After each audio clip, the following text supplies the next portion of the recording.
1 2 3នេះគឺផ្លូវទៅព្រំដែនឥឡូវហ្នឹង2025គេទៅស្អាតហើយខ្ញុំ2025ខ្ញុំទៅម្ដងទៀតអញ្ចឹងម្នាក់ទាំងអស់គ្នាចង់មើល vlog 2025ចាំ comment នៅខាងក្រោមឬក៏ខ្ញុំទៅខ្ញុំកាត់2025មួយទៀត2023នេះខ្ញុំបើកឡើងទៅខ្លួនឯងផ្លូវនេះគេអត់ទាន់ចាក់កស៊ូទេនៅអញ្ចឹងនឹងឃើញអញ្ចឹងនៅឡើយដុំមកកណាត់កស៊ូមកកណាត់ដីក្រហមអញ្ចឹងដូចអ្នកទាំងអស់គ្នាឃើញអញ្ចឹង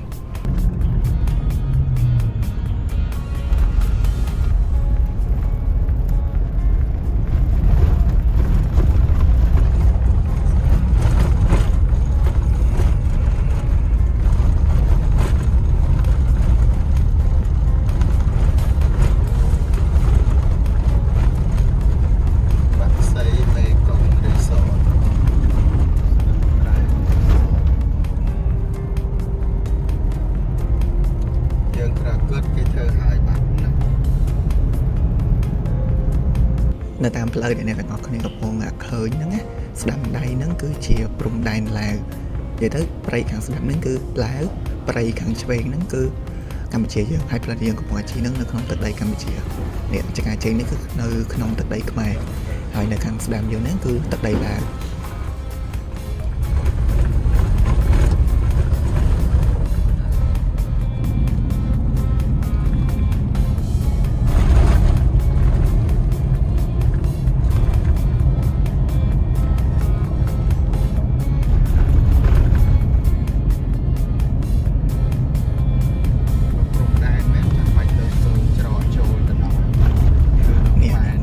គឺនៅបកគោព្រំដែនខ្មែរហើយនឹងឡាវកន្លែងដែលគេមកថតរូបរហូតហ្នឹងអ្នកដែលមកឡាវវាច្រើនគេមកចោលថតរូបកន្លែងហ្នឹងចុះដូចខ្ញុំនិយាយខាងស្ដាំដៃយើងហ្នឹងគឺជាប្រទេសឡាវហើយខាងឆ្វេងហ្នឹងគឺជាប្រទេសកម្ពុជាបកគោនេះគឺជាបកគោដែលបារាំងគេធ្វើឲ្យយើងណាកាលពីមុនហើយជាក់ស្ដែងនេះអាផ្លូវនេះគឺបោះខ្មែរប៉ុន្តែនៅខាងស្ដាំដៃហ្នឹងមានផ្ទះបោះឡាវអានេះដូចជាប្រទេសទាហានបោះឡាវអញ្ចឹងណា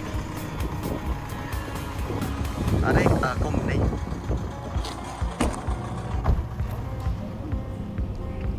ឥឡូវយើងមកដល់ព្រំដែនហើយអ្វីដែលយើងត្រូវធ្វើដំបូងហ្នឹងគឺយើងស្នើសុំបងប៉ូលីសដែលគាត់យាមខ្លងទ្វារព្រំដែនហ្នឹងប្រាប់គាត់ថាយើងសុំយកឡានចូលទៅលេងនៅប្រទេសឡាវអញ្ចឹងទៅគាត់នឹងបើកប្រាស់នេះឲ្យយើងហើយបន្ទាប់មកយើងចូលទៅក្នុងកន្លែងអាគារពណ៌ក្រហមហ្នឹងទៅចូលទៅកន្លែងហ្នឹងពេញផាសប័ណ្ណរបស់ខ្មែរវាយប៉ាសពតសុំខាងកយកាត់លេខម៉ាស៊ីនលេខតួឡាននេះហើយយើងចូលមកដល់ខាងឡាវហើយអញ្ចឹងពេលដែលចូលមកដល់ខាងឡាវយើងសុំប៉ូលីសដូចគ្នាសុំប៉ូលីសបើកប្រាស់ហ្នឹងចឹងពេលយើងបើកប្រាស់ហ្នឹងហើយយើងចូលតាមកន្លែងអាគារពណ៌សហ្នឹងទៅឥឡូវយើងចូលមកកន្លែងព្រំដែនហើយអ្វីដែលយើងត្រូវធ្វើគឺទៅ check in នៅសិនយើងយក passport យើងទៅវាយចូលហើយបាទយើងទៅខាងធ្លាក់ឯកសារឡានមួយទៀតធ្លាក់ឯកសារឡានហើយគេឲ្យយើងទិញធានារ៉ាប់រងហើយធានារ៉ាប់រងហ្នឹងមានគេលក់នៅមុខហ្នឹងហ្មងមាន EE គាត់មកលក់សរុបថ្លៃចូលទាំងអស់អីអត់ថ្លៃទេដូចជាតាប្រហែលគីពេដឹងថាអត់ថ្លៃដូចពេលយើងចូលទៅថៃទេខ្ញុំភ្លេចបាត់ហើយដោយសារតាំង2023ឥឡូវយើងចូលដល់ដីឡាវជាស្ថាពរហើយ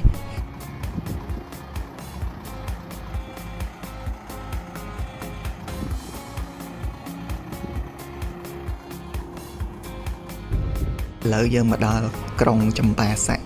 ហើយនេះគឺជាវត្តដែលគេល្បីអានេះ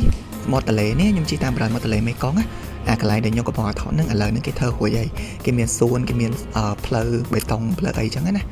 ស្ពានដែលខ្ញុំកំពុងជិះហ្នឹងគឺស្ពានដែលឆ្លងកាត់ទន្លេមេគង្គស្ពានរបស់គេវែងណាអ្វីដែលគួរចាប់អារម្មណ៍មួយទៀតនៅឡាវហ្នឹងគឺគ្រប់ផ្លូវ highway ទាំងអស់គឺសិតតែបង់លុយទាំងអស់បង់តិចតួចទេមួយឡានគិតជាលុយខ្មែរតែ1000 2000នេះតែវាញឹកច្រើនភ្លេចប្រាប់ថ្ងៃដែលខ្ញុំមកនេះគឺខ្ញុំថ្ងៃចូលឆ្នាំខ្មែរ2023អញ្ចឹងនៅឡាវក៏គេចូលឆ្នាំដូចយើងដែរតែនៅឡាវគេចូលឆ្នាំ10ថ្ងៃអានេះផុតពីចូលឆ្នាំខ្មែរប៉ុន្តែនៅឡាវគេនៅលេងធម្មតាដូចគ្នាអញ្ចឹងគេមានចាស់ទឹកប៉ាតម្សៅគេទៅវត្តគេទៅអីអញ្ចឹងណាអ្វីដែលខ្ញុំចង់បញ្ជាក់អ្នកទាំងអស់គ្នាហ្នឹងគឺនៅអាស៊ានយើងគឺអាចបើកឡានទៅវិញទៅមកបានឆ្លងប្រទេសដូចជាក់ស្ដែងនៅកន្លែងដែលខ្ញុំដេកនេះឡានមានមកពី3ប្រទេសមានកម្ពុជាមានមកពីវៀតណាមហើយមានមកពីថៃអញ្ចឹងវាអត់ចម្លែកទេដែលនៅខ្មែរយើងឃើញមានឡានរបស់ប្រទេសផ្សេងៗគេចូលមកដែរអញ្ចឹងណានិយាយទៅឲ្យតែមានផ្លូវគឺយើងអាចបើកដល់ណាក៏បានដែរអានេះគឺនៅក្នុងទីរួមក្រុងប៉ាក់សេ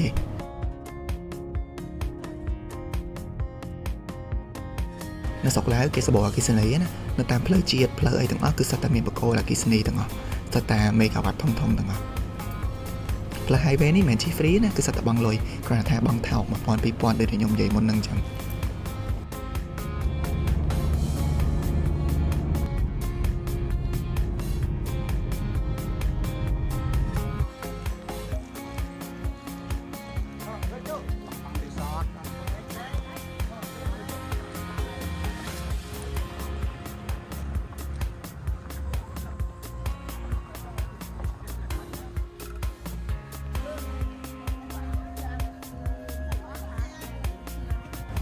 អ្នកទាំងអស់គ្នានេះគឺជាទឹកជ្រោះតាក់ហ្វេនដែលគេ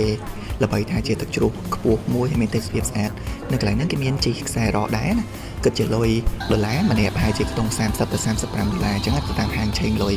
ខ្ញុំបានជីហើយទីកេតខ្ញុំនឹងដាក់វីដេអូឲ្យអ្នកទាំងអស់គ្នាមើល35ដុល្លារនេះអត់ថ្លៃទេដោយសារចាក់ស្ដែងទៅដូចជាមានបើតាមខ្ញុំចាំអត់ខុសគឺមាន6ខ្សែរ៉កយើងជិះពីមួយឆុងទៅមួយឆុងឆ្លងឈូសចំនួន6អញ្ចឹងណាអានេះមុននឹងយើងជិះគេឲ្យយើងហ៊ានប្រើប្រាស់ខ្សែរ៉កហ្នឹងសិនឆ្លងពីដើមឈើទី1នេះទៅដើមឈើទី2នោះគេនឹងបញ្យល់ប្រាប់យើងរបៀបចាប់ប្រាំងរបៀបអីម៉េចរបៀបធ្វើម៉េចកុំឲ្យតាក់នៅចំកណ្ដាលឈូសហ្នឹងអីចឹងណាគេនឹងបរៀនប្រាប់យើងពេលដែលខ្ញុំទៅហ្នឹងប៉ះជាមួយនឹងក្រុម3ប្រទេសទៀតហើយគឺមានថៃមានឡាវមានវៀតណាមតែទៅ3ប្រទេសយើងទៅដល់ណាក៏ត្រូវតែជួបគ្នាចឹងដែរសូម្បីផឹកមកខ្ញុំដេកនៅផ្ទះសំណាក់ហ្នឹងក៏ក្នុងផ្ទះសំណាក់ហ្នឹងមានឡានទាំង3ប្រទេស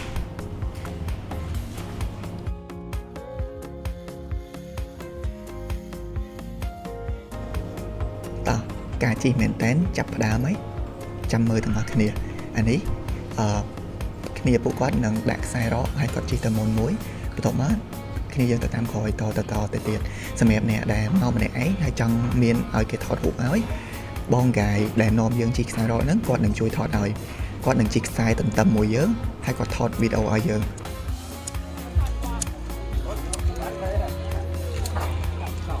ที่เดินลงมาแล้วเข้าไปเกี่ยวเจ็ตตี้นะครับเดี๋ยวให้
ឥឡូវនេះយើងដល់កងពាន់ទី1ហើយ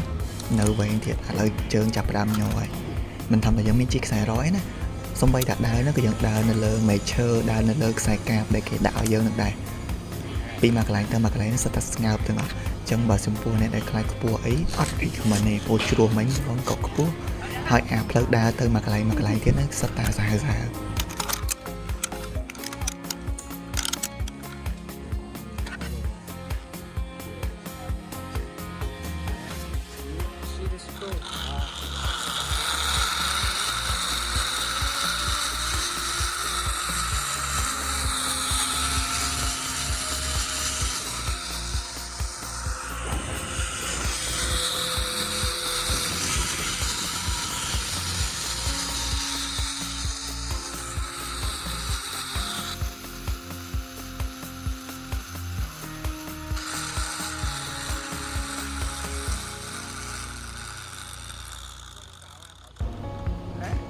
កន្លែងនេះប្រហែលជាខ្ញុំស្ទះពេកជិះអត់ដល់កន្លែង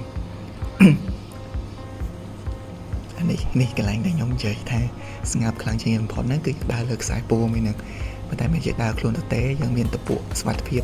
ចាប់មួយខ្សែខាងលើមួយខ្សែទៀត ទាំងអស់ដើរផុតហ្នឹងគឺញ័រអស់លេងហើយមិនញ័រដោយសារភ័យអីដោយសារយើងអស់កម្លាំងខ្លាំងដើរឆ្ងាយពីមួយកន្លែងទៅមួយកន្លែងដើរហើយមកដល់កន្លែងហ្នឹងទៀតពីខ្ពស់ជាងទៀតកាន់តែភ័យនេះអ្នកទាំងអស់គ្នាឃើញចឹងនេះពីមួយកន្លែងទៅមួយកន្លែងសុទ្ធតែសាហាវឡើងដើមឈើផងដើរលើខ្សែពួរផងមានដើរលើសំណាញ់ផងនិយាយទៅសុទ្ធតែសាហាវបើសិនជាអ្នកខ្លាចខ្ពស់អីអត់ទីក៏មិនសោះផង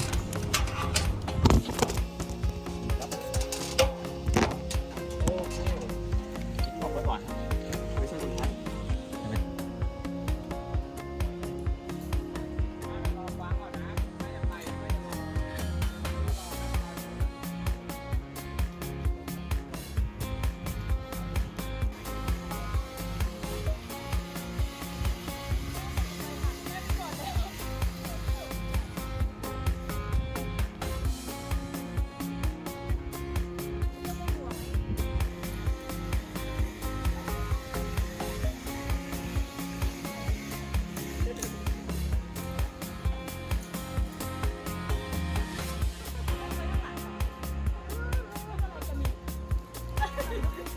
ทำไมมันสั่นอย่างนี้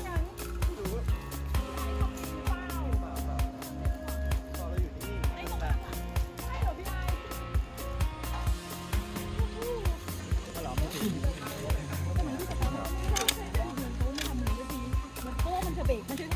กะมันเบรกตอนใกล้ๆเขาคำนวณมาแล้วระยะทางไม่ได้ อันนี้ก็ปล่อยจอยเลย แต่นี้นะนี่ต้องจับไหมไม่ต้องละ ไม่ถึงเรื่องเด็กแล้ว ไหนคะสมาชิกทุกคนโอเคไหมคะตอนนี้ ไปนะโอเคแบบว่าเกือบได้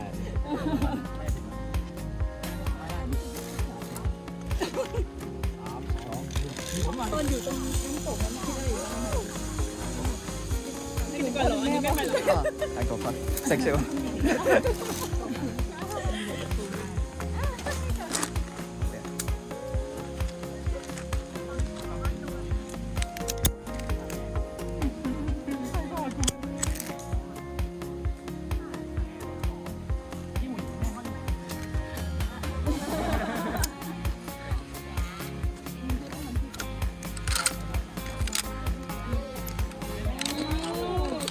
คุณแม่แข็งแรงมากเลยค่ะ บนโต๊ะครับมีคิวบนโต๊ะด้วยใกล้เราเนาะ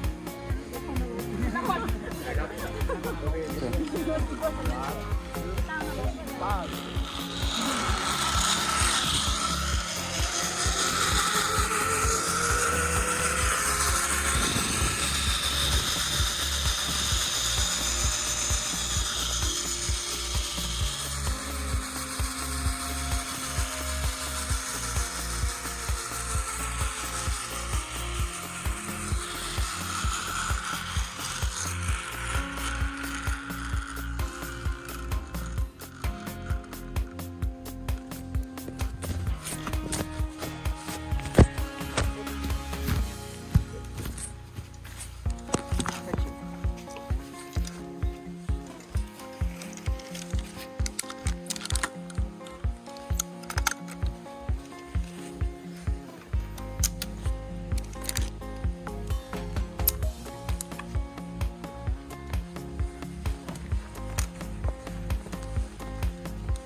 มากับคนว่า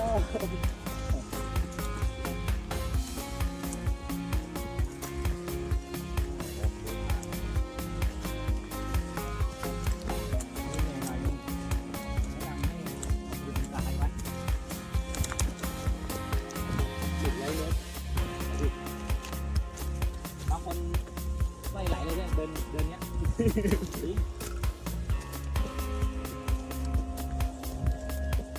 ยตาอ่อนเนี่ยถึงใจว่ะ ដូចខ្ញុំនិយាយមុននឹងតាំងពីដើមអញ្ចឹង$35នេះអត់ស្ដាយទេជីកបានច្រើនមែនតើហើយបើនិយាយពីដើរវិញដើរឡើងចង់ធ្លាក់សួតទេតាំងពីដំបូងម្នាក់មាន power ពេញខ្លួនដើររហូតដល់ដើរលើកជើងអត់ចង់រួចវាហត់ផងវាភ័យផងវាទៅមិនថាតាយើងអាស៊ីសំបីពួកអឺរ៉ុបមកក៏ហត់ដូចគ្នាដែរ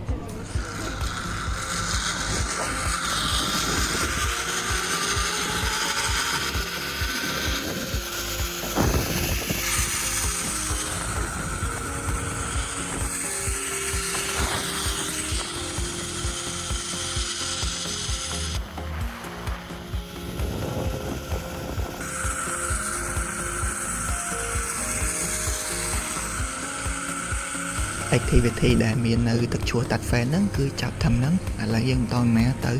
មកកន្លែងទៀតដែលជាប្រាសាទរបស់ខ្មែរយើងអ្នកទាំងអស់គ្នាអាចទីដឹងហើយថាជាប្រាសាទអីគេ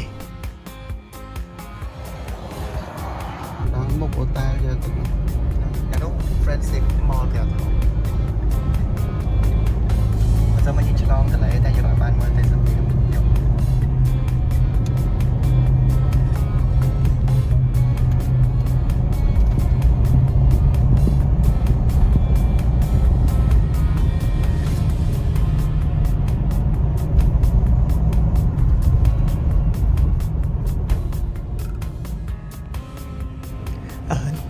កន្លែងនេះក៏ជាកន្លែងដែលគេនិយមមកដែរអាហ្នឹងវត្តភូសាឡៅអញ្ចឹងនៅពេលដែលយើងចូលដល់ក្រុងចម្ប៉ាសាភ្លាមគឺយើងនឹងឃើញពុទ្ធបដិមាមួយអង្គធំនៅលើកំពូលភ្នំហ្នឹងហើយនៅលើភ្នំហ្នឹងមានបដិមាតូចៗច្រើនអង្គថែមទៀតមើលតើយើងឡើងទៅដល់លើមិនយើងមើលឃើញប៉ុន្តែបើយើងមើលពីឆ្ងាយយើងឃើញពុទ្ធបដិមាធំមួយអង្គហ្នឹងឯងវត្តហ្នឹងដំបូងថារឡើងទៅដែរប៉ុន្តែគាត់ថាចាំមកពីវត្តភូវិញចាំឡើងដល់ពេលមកដល់វិញយប់ដោយសារស្មានគីឡូខុសគិតថាទៅវត្តភូនឹងចិត្តដល់ពេលទៅដល់វត្តភូនឹងល្ងាចហើយធ្លាក់ថ្ងៃបាត់ហើយបកមកវិញយប់ល្មមគ្រប់ផ្លូវជាតិទាំងអស់បោះឡាវភាគច្រើនគឺមានបង់លុយអានេះនៅតាមផ្លូវទៅវត្តភូទិដ្ឋភាពស្តៀងនឹងផ្លូវដែលយើងទៅប្រាសាទព្រះវិហារដូចគ្នាមិនថាភាពផ្លូវកស៊ូហើយនឹងភ្នំឯងគឺមើលទៅដូចភ្នំត្បែងដែលយើងព្រះវិហារអញ្ចឹង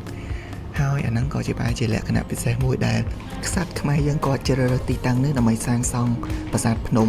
អញ្ចឹងចំពោះប្រាសាទភ្នំដែលខ្ញុំស្គាល់មាន3គឺទី1ប្រាសាទព្រះវិហារយើងទី2ប្រាសាទវត្តភូហ្នឹងហើយនិងទី3ប្រាសាទភ្នំជីសូរដែលគេហៅថាប្រាសាទភ្នំហើយមានរចនាបថស្តៀងគ្នាទាំងអស់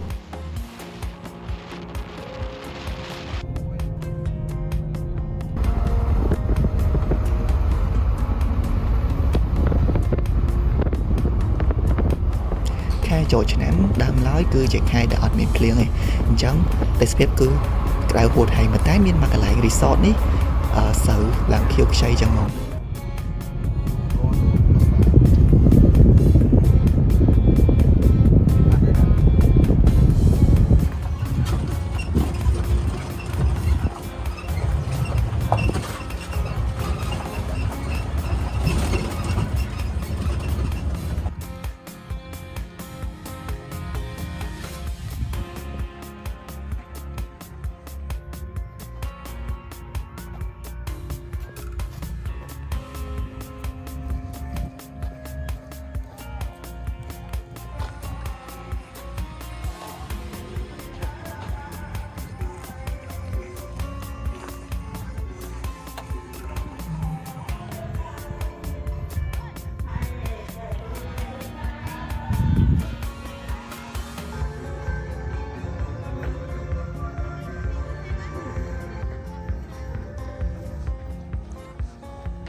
ដុំមួយមកដុំនៅលើដៃហ្នឹងគឺជាហើយនៅ